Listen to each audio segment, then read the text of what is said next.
Hello and welcome to the latest episode of the Podiatry Business Podcast with myself, Lorcan O'Donaile. So today's podcast title is Systems versus Resources to Scale Your Podiatry Practice. So what brought this podcast on is some conversations we've been having in our coaching program this past week or two. And essentially it's about clinic owners hitting that ceiling, that money ceiling. So most clinic owners will hit a plateau at some point. It'll be different depending on where you are, how many staff you have, etc. Where that plateau is, and you may well hit a plateau more than once. But essentially, what will happen typically is that the clinic owner will be working maybe 60 hours plus a week. Now they might only be in clinic 40-50 hours of that, but they're working on top of that at home, doing their notes, dealing with staff, etc., and revenue basically flatlines. And every attempt that they use to grow just kind of creates more chaos, more firefighting, and they feel overwhelmed. And many clinic owners and most podiatry clinics basically hit this plateau and stay stuck for years. Wherever that plateau is. So I've spoken to podiatrists in the US where their plateau has been $60,000 a month. I've spoken to podiatrists in the UK where their plateau has been 10, 12, 15,000 pounds a month. It can come at certain stages depending on where you are and what you're doing in the business. Personally, it happened to me. I remember I plateaued my business turnover. I think it was at about somewhere 15 to 20,000 euros a month, which just seems good money, but there wasn't really anything left at the end of the month for me. And I was stuck at this despite seeing patients all week. I was working all week treating patients. I was even making my own orthotics. I thought the harder I worked, the better it would become. And really the breakthrough moment shifted came when I shifted my focus from in two areas. One is I realized I needed to focus on CPD of running a business.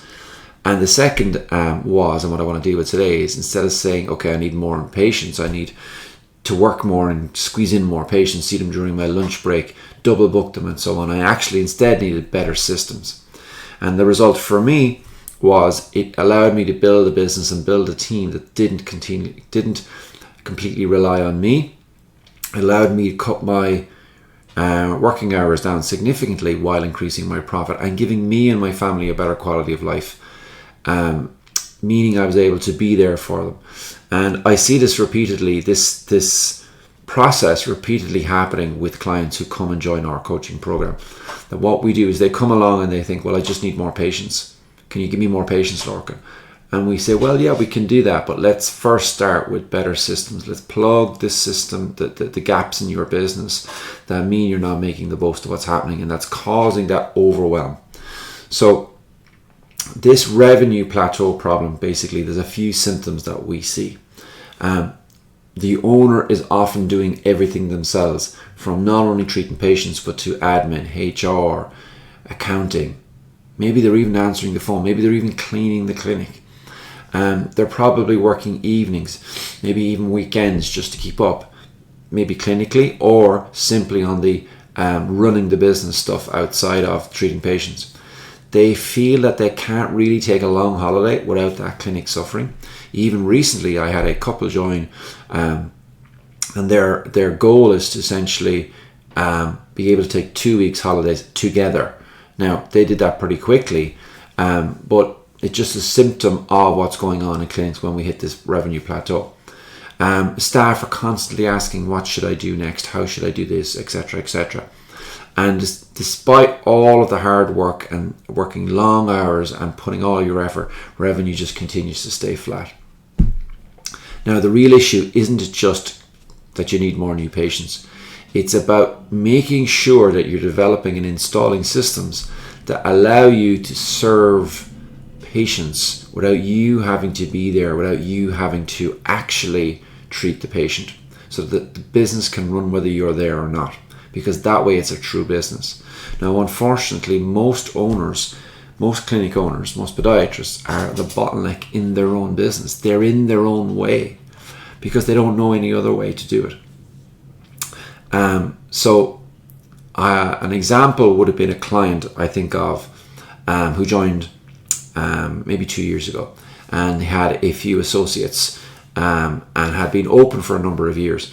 They were making good money, but they were working really long hours. They were working 6 days a week, and they clinically were treating patients because no one else is able to do it the way I can do it. All the patients want to see me, and they didn't know how to delegate the stuff away. They didn't know how to delegate the hard stuff. Not even that they didn't know, they didn't want to, because they were afraid of letting go and it not being done perfectly. And this was not the kind of thing that they needed. Now, what we had to do here is we had to kind of come up with a system to systemize the business, so that if the patient saw someone else, or if somebody rang with a query, that they all knew what to do, and everything didn't have to run through that clinic owner. So there was a few steps that we did. The first thing is we did what we call a brain dump exercise. So you list every task that you do in a typical week, starting with the most repetitive ones, and you do it in a way that you document which ones is a good use of your time. So essentially what you want to have is from low energy to high energy, as in it takes a lot of energy out of you, and enjoyment, energy stroke enjoyment. And then we have that's on the horizontal, and on the vertical what you're going to have is value, low value to high value. And ideally what you want to do is put your tasks into those 4 areas, and the tasks that are low value and low enjoyment you want to pass off as fast as possible. And ideally what you want to be left with over time is you're left with the tasks that are high enjoyment, high energy, and high value. So you're going to document these. Then what you're going to do is you're going to document the ones that you want to pass on. You want to document exactly how you want them done.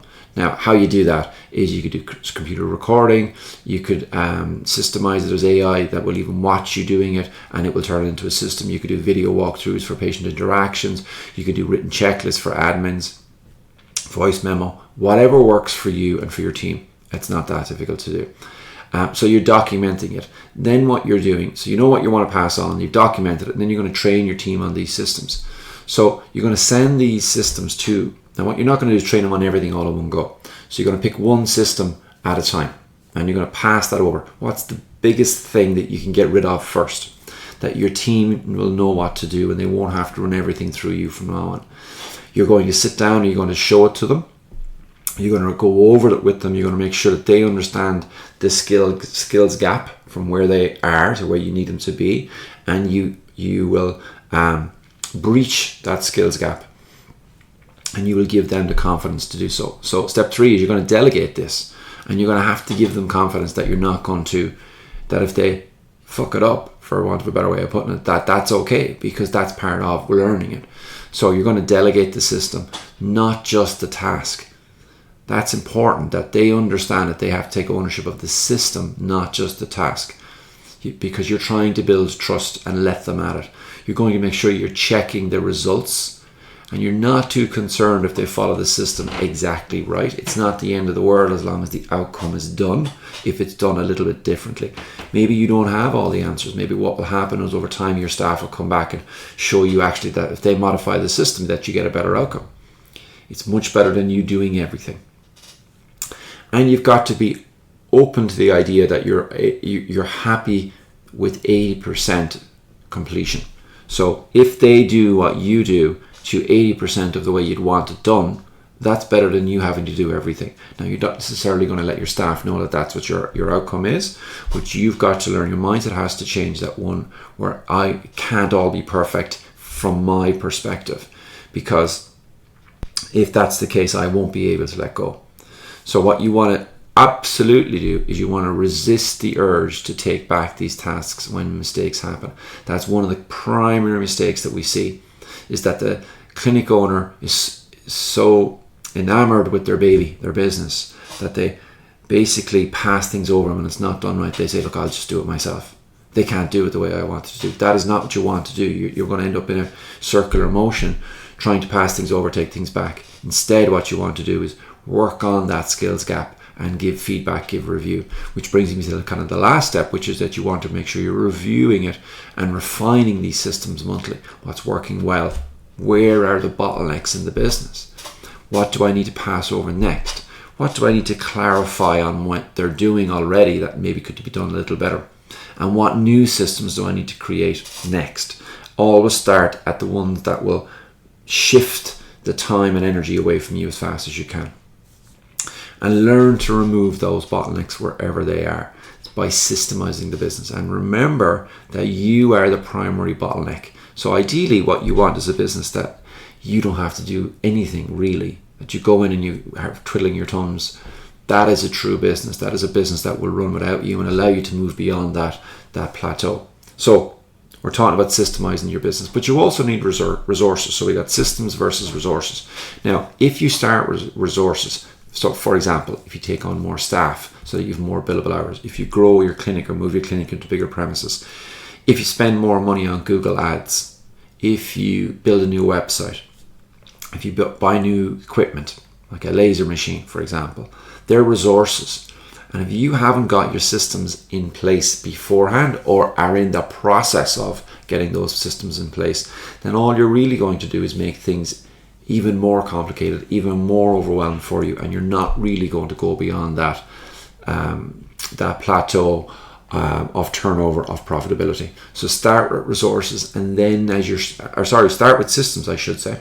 Start with systems, and as you're doing so, then start to drip in the resources that you've been looking to do. And what you'll find is that your business will start to become more of a true business. You'll become free from its day to day.